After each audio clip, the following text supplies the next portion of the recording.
GHMC council సమావేశంపై అసంతృప్తి వ్యక్తం చేశారు బీఆర్ఎస్ బీజేపీ కార్పొరేటర్లు. ప్రజా సమస్యలపై చర్చించాల్సిన కౌన్సిల్ అసంతృప్తిగా ముగిసిందని ఆరోపించారు. అడ్వర్టైజ్మెంట్ విభాగంలో తీవ్ర అన్యాయం జరిగిందని బీజేపీ కార్పొరేటర్ వంగ మధుసూదన్ ఆరోపించగా, జీహెచ్ఎంసీ పనులపై శ్రద్ధ పెట్టకుండా కేసీఆర్ కేటీఆర్ను తిడుతున్నారని అన్నారు బీఆర్ఎస్ కార్పొరేటర్ హేమ. మరింత సమాచారం మా ప్రతినిధి శ్రావణ్ అందిస్తారు.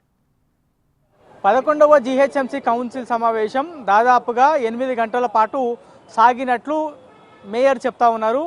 ఉదయం 10 గంటల 30 నిమిషాలకు స్టార్ట్ అయింది, దాదాపుగా 7 గంటలకు ముగిసింది. అనేక అంశాలపైన చర్చించామనేది మేయర్ చెప్తా ఉన్నారు. కాంగ్రెస్ కార్పొరేటర్లు చెప్తా ఉన్నారు. కార్పొరేటర్ ఉన్నారు, చంపాపేట కార్పొరేటర్ వంగ మధుసూదన్ రెడ్డి. మాట్లాడదాం. ఏంటన్నా అడ్వర్టైజ్మెంట్కి సంబంధించిన అంశాలపైన చాలా సీరియస్గా మీరు లేవనెత్తినారు, అంకెలతో సహా సమాధానాలు వచ్చినాయి అధికారుల దగ్గర నుంచి. ఎంత నిజంగానే అక్రమాలు జరుగుతున్నాయో అడ్వర్టైజ్మెంట్ విభాగంలో? 100%. గత టీఆర్ఎస్ ప్రభుత్వ హయాంలో ఏదైతే అవినీతి జరిగిందో దాన్ని కుండబద్దలు కొట్టినట్టు లాస్ట్ టైం బడ్జెట్ సమావేశంలో క్లియర్గా చెప్పినాం. ఎక్కడెక్కడ కేటీఆర్ గారి హయాంలో టీఆర్ఎస్ పార్టీ ఏ విధంగా ఈ జిహెచ్ఎంసీలో ఆదాయాన్ని కొలగొట్టింది, అందులో ముఖ్యంగా అడ్వర్టైజ్మెంట్ డిపార్ట్మెంట్ విభాగంలో ఏ విధంగా ఎక్కడెక్కడ ఈ జిహెచ్ఎంసీకి నిధులు రాకుండా అడ్డుకున్నారు, ఎవరెవరు దీని కారకులు అని చెప్పి ఏ కంపెనీ అనేది కంపెనీలతో సహా చెప్పడం జరిగింది. ఆ వెంటనే మేయర్ గారు దీని మీద విచారణ జరిపిద్దామని చెప్పి ఒక కమిటీ వేయమంటే ఎంబడే కమిటీ వేసారు. నిండు కౌన్సిల్లో కమిటీ వేసిన వెంటనే వాళ్ళు చర్యలు తీసుకోకపోగా ఆ కమిటీని ఏదో తూతు మంత్రంగా 2 మీటింగ్లు పెట్టించి ఆ కమిటీని పక్కదారి పెట్టించారు.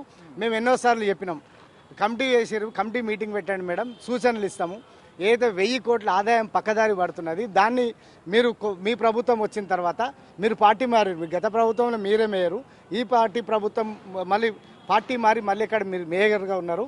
మీరు దీన్ని మళ్ళీ పట్టించుకోకపోతే ఎట్లా అంటే ఇప్పుడు క్వశ్చన్ వేస్తే కూడా క్వశ్చన్లో కూడా క్లియర్గా చెప్పడం జరిగింది. గతంలో ఏ విధంగా ఎక్కడెక్కడ అన్యాయం జరిగింది, ఎక్కడెక్కడ జిహెచ్ఎంసీకి నిధులు రాకుండా ఏ కంపెనీలు అడ్డుకున్నాయి, ఇప్పుడు కొత్త కంపెనీలు వచ్చినాయి.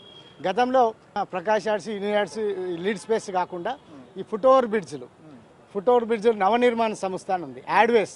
వాళ్ళు గతంలో యాడ్వేస్ అని ఒక ఫుట్ ఓవర్ బ్రిడ్జ్లు లీజు తీసుకుంటే వాళ్ళ వర్క్ ఆర్డర్లా అప్పుడు విశ్వజిత్ గారు ఉన్నప్పుడు మీరు ఇంత స్పేస్ మాత్రమే అడ్వర్టైజ్మెంట్ విభాగానికి వాడుకోవాలని చెప్పి నిబంధన పెడితే ఆ నిబంధనను తుంగలో దొక్కి ఆ యాడ్వే అతను పూర్తిగా దానికి 100% వాళ్ళ నిబంధన తుంగలో తొక్కి పూర్తిగా అడ్వర్టైజ్మెంట్ బోర్డ్స్ వేయడంతో దాని పెనాల్టీతో సహా 150 కోట్లు మీరు పెనాల్టీ జిహెచ్ఎంసీ కట్టాలని చెప్పి నోటీస్ ఇస్తే యాడ్వే చక్కగా హైకోర్టు పోయి స్టే తెచ్చుకుండు.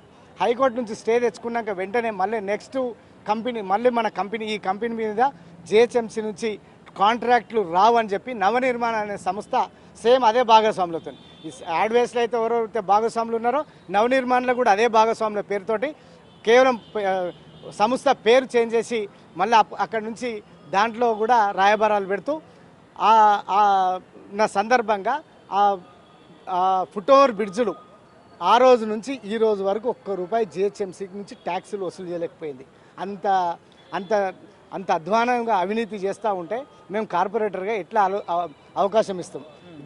ఇదే కాకుండా ఇప్పుడు నవనిర్మాణ సంస్థకు కేబీఆర్ పార్క్ దగ్గర ఇంత అవినీతి మచ్చ ఉన్నప్పటికీ మళ్ళీ అదే సంస్థ అంటే దాని రిలేటెడ్ సంస్థ, సేమ్ భాగస్వాములు ఉన్న సంస్థ మన మల్టీ లెవెల్ పార్కింగ్ కూడా సేమ్ ఆ సంస్థకి ఇవ్వడం వల్ల ఉద్దేశం ఏముంది? ఓవరాల్గా మాత్రం కౌన్సిల్ సమావేశం దాదాపుగా 8 గంటల పాటు సాగింది.